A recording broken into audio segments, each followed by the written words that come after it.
fresh off of the end of round number 1. Our TQ man, Elliot Boots, talk us through that, mate. Tough. Yeah, I mean, the track's really rough now. Just trying to take it easy. You know, a nice few steady first laps and kind of break myself in.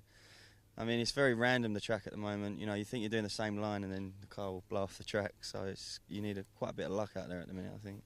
Yeah, it did look pretty tough, and Phil was saying it's pretty brutal out there. What's the harder parts of the track then? From the start all the way around to the finish. Well, that narrows it down to pretty much everything then.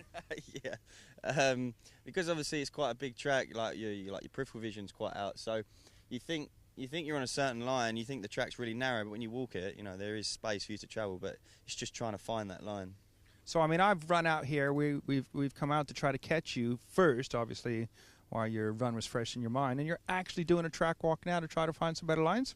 Yeah, exactly. Yeah, I mean, I know the track's changing quite a lot, like run by run, but I was going to walk it with Mick and try and see, because he's saying a few places I need to improve on, and when you walk it, you don't realise how big the bumps are. So I'm going to try and change up the lines to the next one, try and have a smoother run. Okay, well, congratulations on your TQ in round 1, and thank you for talking to us. Thank you. Okay, we'll have a wander over in the pits, see who we can, annoy. I guess that's what we do. When you walk up to them and they're trying to wrench on the car and you just cram a microphone in their face. I don't even know. Where's Ronald Falk pitting at? Do you know? We'll go see if he's there. We'll go right out and right into the next place, but you'll have a good idea of what the pitting area is like around here.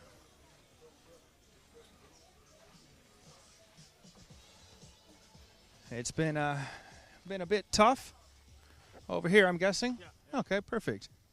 I went looking for him yesterday, and no wonder I couldn't find him. He's hiding out here.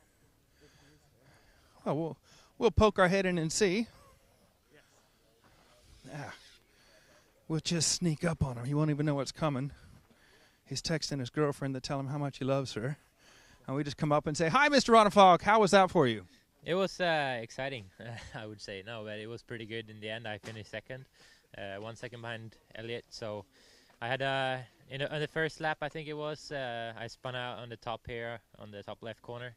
And Ongaro, unfortunately, he hit me and he crashed. Couldn't do much about it. But yeah, I kept going. And then Robert and me, we just misunderstood each other. And he hit me coming down the drop down. But it wasn't too bad. I just lost 1 or 2 seconds. But yeah, that's the 2 seconds I lost from TQ. But anyway, it's good points for the first round. The second is always a good score. Car felt a lot better than in the last practice. So we'll keep on working. And yeah, it's rough out there. So you really have to be like focusing on the line and be super patient out there. And you want to hit the gas because the track is so fast, but you have to do it on the right spots. If you do it in the wrong spots, the track will bite you. So. Okay, well, we just had a word with Elliot and said, "What's the toughest part on the track?" And he said, "From the start all the way around to the finish." What do you think's the toughest parts on the track? I think I mean the whole track is pretty rough. It's really rough. So there's no like specific part of the track which is worse than any other. So maybe on the hairpin in the far back, because it's a bit difficult to judge where you place the car. But other than that, it's just like the difficulty is to keep it together for 5 minutes. And if you're strong like mentally and you don't get frustrated by having a crash in the start, then you'll be up there anyway, even if you have a crash or two. Like I did, I came good towards the end. I made 2 fast lap times closing the 5-minute run, and I was 1 second from TQ. So it's all about keeping it together for as long as you can. And anyway, even if you have a crash in the start, you just have to keep your head down and go for it. Okay, well, congratulations on second, considering you had a tough start. I mean, I was watching, obviously, I'm doing the track commentating, and you try to call it, but it's difficult because the way they're spread out. And I didn't see your name, and then all of a sudden at the end I looked up and you're like second. I thought, oh, maybe I screwed up a bit, but it makes sense now. Well, congratulations and good luck on the rest of the day. Thank you. Okay, well, who else should we go bother then? I mean, talk to. Cheers, Dave. See you later. Right. Well, it looks really nice and sunny here, but you see we've got our coats on. Sitting in the sun. Hey, how you doing over there? When you're sitting in the sun, it's pretty warm if you can get out of the wind. You'll have to direct me to someone else, maybe Battier or something, or... No, we go to the lunch place. Okay. Well, we could stop and talk to Nicholas Monson. He's always good. We'll surprise him if we just go, and we're talking to Nicholas Monson now. If you just turn around this way just a bit. There he is, Nicholas. A little bit tough start to the day, but what's your plans for the rest of it? Just try to stay steady and drive in the line. Keep out of the bumps. That's everywhere. So what's the harder parts on the track for you? What sections, whatever? The hardest part for me it's the long sweep and the step down right now. I don't know why, because it's kind of easy, but I'm making it hard for myself. So have you got plans to try something different on the car to help out? Yeah, some setup changes and some new tires. New tires, obviously. You see he's got hands full of tires. That's always an issue, isn't it, tires? Yeah, it's the thing that gives you traction and keeps you on the, hopefully helps you through the bumps. Okay, well, thank you for letting us surprise and talk to you, and good luck, mate. Hang in there, hang in there. Thank you. Okay, we'll keep going this way. Hey, Kalle. Well, let me touch his nuts real quick. Oh, salty. Wait. Yeah. You should clean those more often, mate. Okay, we'll just start heading down this way. You'll have to point me towards some people. If we could interrupt, Renault, and have a word with you. Renault Savoia, can you tell us how your first run was? It was okay. I mean, I started first. I did the best out lap, but then I think he was Jonathan Skidmore who was in front of me, and then he crashed on the jump. Then I hit him, and then I went on the roof. So then I lost a bit of time here, and then I did a mistake by myself on the last lap again. Right. And then I ended up 14th overall. It would be top 5 without that. Car was okay. We worked on the shock setup. I think it makes the difference. That's what we need now, to absorb the bumps and just get the line to avoid them as much as possible. But it's challenging for sure. It's just getting close to the world's conditions now. So. Right, well, you've got a smile on your face, so you must be feeling pretty happy or content with things.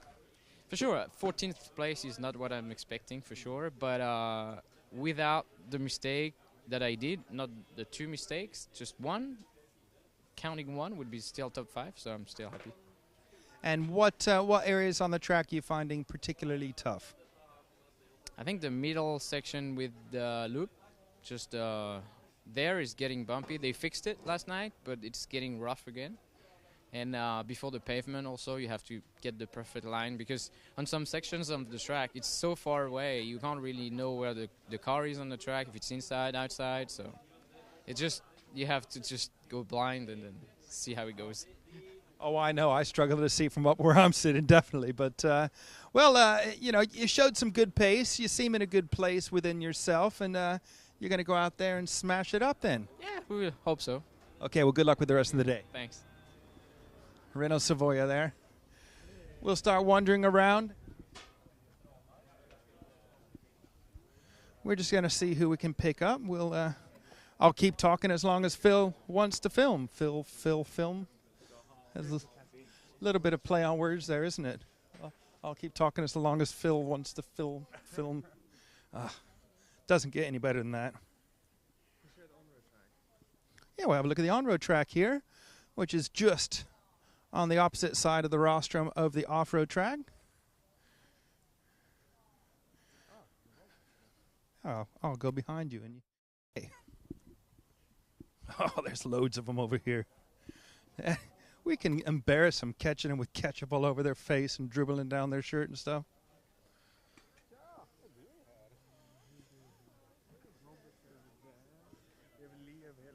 Okay.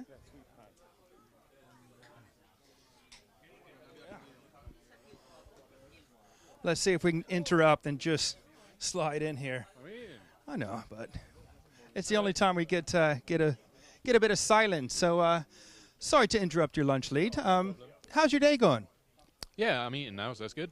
It's nice. Good food then. Yeah, the food. The Well, lunch was really nice. He just took some of it. Chicken. Look what happened. Phil, this is your fault. Are you not feeding him enough? No, well, look at him. Yeah, he's cost. I have to remortgage to bring him here. Just some food bills. But no. Day's going all right. I mean, that was the first round of qualifying. It went better than the practices did. So, yeah, it was good. The track's really hard. I think it's all about getting the right tyre and stuff and making it work for you. My car wasn't super fast then, but it was consistent, so I was able to do a pretty good run. I mean, it does look, your car looks a lot better today than yesterday. So have you done a lot of work overnight on it? Yesterday we were trying lots of different things, and we haven't really done much. I mean, big steps forward, to be honest, today have been a lot of tyres. We put a different tyre on. That seems to be working quite well. So we seem to be moving forward, not just with the car, just with tyre stuff. Because for the main event, we're not sure what car we're going to use yet. So it's kind of working everything else out and just getting familiar. So did you drive more than one car yesterday? Yeah, we've tried 2 cars so far, the JQ and the Hot Bodies car. I've got to be honest, both are pretty similar. Say on the track, there's not much you can tell apart. The track's really hard because it's so big and it's quite deceptive. You can't actually tell what your car's doing. Like JQ would come up and ask how the car was, and honestly, I couldn't really tell him. I'd be like, it feels fine, and you're just going around, and the big holes can catch you out, or they can't. It's the track doesn't really give you the feeling that my car's doing this or doing that. It's just like it's good or it's bad. I mean, the margin between a good lap and a bad lap is very narrow here. It's very narrow, and then a good lap to a bad lap is a huge amount of time, depending where you crash. I mean, I've seen people crash, and they're looking down at their marshal for what seems like 10 seconds or whatever, if you're a bit no man's landy. So, it's dusty offline. Some of the laps you do, it's like, that's a really good lap. And it's no faster than your other ones, and you have no idea why. No idea. Well, let's start a bit of controversy. So tell us some dirt on JQ then, The people out there like to JQ bash. You got anything? Dirt on JQ? Or just make something up, I don't care. Well, I don't know if there's any dirt. I haven't got any dirt. Well, I was watching him earlier. I just made a joke. It wasn't so much dirt, but his last run obviously didn't go so well for him.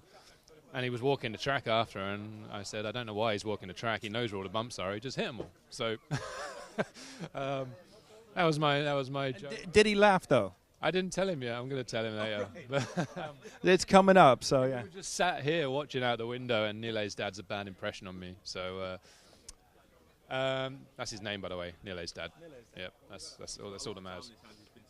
Yeah, he's been sacked mechanic duties as of the past year because his son's got gay hair. Okay. That's the only reason. His dad wanted to chop it off. His son Nile didn't, and that was it. Done. What do you say about that, Dad? No, I don't think so. You don't think he's got gay hair? No. He used to have the same, but it's been falling out recently. I'm an old guy. I'm an old man. See, his ponytail fell off, and then it's still the same now. Okay. Well, good luck for the rest of the day, Lee. And nice to see you. Thank you very much. Yeah, it's been a while. Hiding. Yeah. So you're back.